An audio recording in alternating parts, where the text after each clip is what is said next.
Welcome to ஒரு grammar 30 days spoken English சேலஞ்சில் இன்னைக்கு நம்ம டே 8ல இருக்கோம். நேத்து நாம பிரசன்ட் டென்ஸ்ல இருக்க 4 டைப்ஸ் பார்த்தோம் இல்லையா? இன்னைக்கு நம்ம பாஸ்ட் டென்ஸ்னா என்ன அப்படின்னு பார்க்க போறோம். பாஸ்ட்னா என்ன?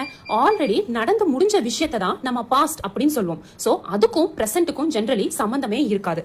ஆல்ரெடி நடந்து முடிஞ்ச விஷயம் அது எந்த வகையிலையும் பிரசன்ட்டோட ஒரு லிங்க்லயே இருக்காது. அதை தான் நம்ம பாஸ்ட் அப்படின்னு சொல்லுவோம். சோ இந்த பாஸ்ட் டென்ஸுமே பிரசன்ட் டென்ஸ்ல எப்படி ஒரு சின்ன பேசிக் எக்ஸாம்பிள் எடுத்து அதுல இருந்து அந்த 4 டைப்ஸ் பார்த்தோமோ அதே மாதிரி பாஸ்ட் டென்ஸ்லயும் இந்த 4 டைப்ஸ் நம்ம பார்க்கலாம். இப்போ நான் எடுத்திருக்க எக்ஸாம்பிள் ஐ eat.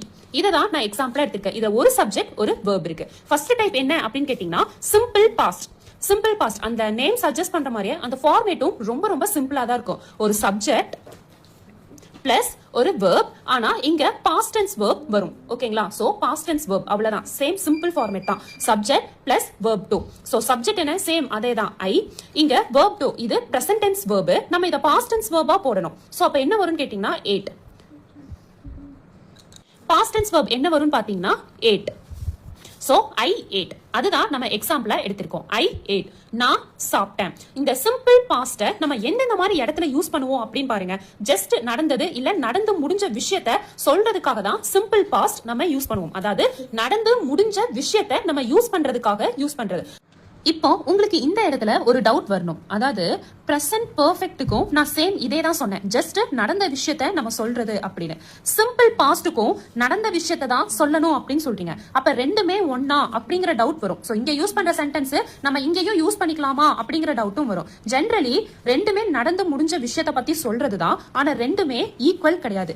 இது வேற டைப், இது வேற டைப். இது புரிஞ்சுக்கணும் அப்படின்னா நம்ம அதுக்கு முன்னாடி ஒரு சில எக்ஸாம்பிள்ஸ் பார்க்கணும். ஏன்னா டெஃபினிஷன் தெரியறதுக்கு முன்னாடி நம்ம எக்ஸாம்பிள் பார்த்தோம்னா அந்த டெஃபினிஷனை கொஞ்சம் அண்டர்ஸ்டாண்ட் பண்ணிக்க ஈஸியா இருக்கும். வாங்க அது என்ன அப்படின்னு பார்ப்போம். இப்போ இங்க நான் 2 டைப் ஆஃப் சென்டென்ஸ் எழுதியிருக்கேன். ரெண்டுமே ரீட் பண்ணலாம். நான் வேலையை முடிச்சேன், நான் வேலையை முடிச்சிட்டேன். நான் ஸ்கூலுக்கு போனேன், சாரி அவ ஸ்கூலுக்கு போனா, அவ ஸ்கூலுக்கு போயிட்டா. அவன் வந்தான், அவன் வந்துட்டான்.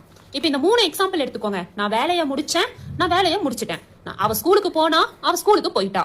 அவன் வந்தான், அவன் வந்துட்டான். அப்போ இந்த இடத்துல பாருங்க இந்த வேலை முடிஞ்சுது. ஆக்சுவலி இந்த வேலை முடிஞ்சுது.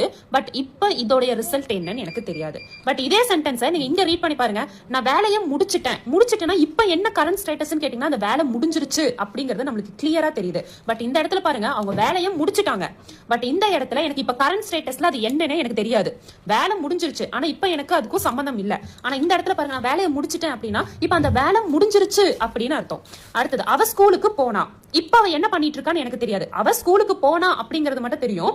பட் இந்த நேரம் அவ என்ன பண்ணிட்டு இருக்கான்னு தெரியல. ஒருவேளை இப்ப அவங்க மார்னிங் ஸ்கூலுக்கு போயிருக்காங்கன்னு வச்சுக்கோங்க. இப்ப ஈவினிங் வீட்ல இருப்பாங்க. ஈவினிங் என்ன சொல்றேன்? அவ ஸ்கூலுக்கு போனா அப்படின்னு சொல்றேன். பட் இந்த ஈவினிங்ல அவ ஸ்கூல்ல இருக்காளா இல்லையா அப்படிங்கிற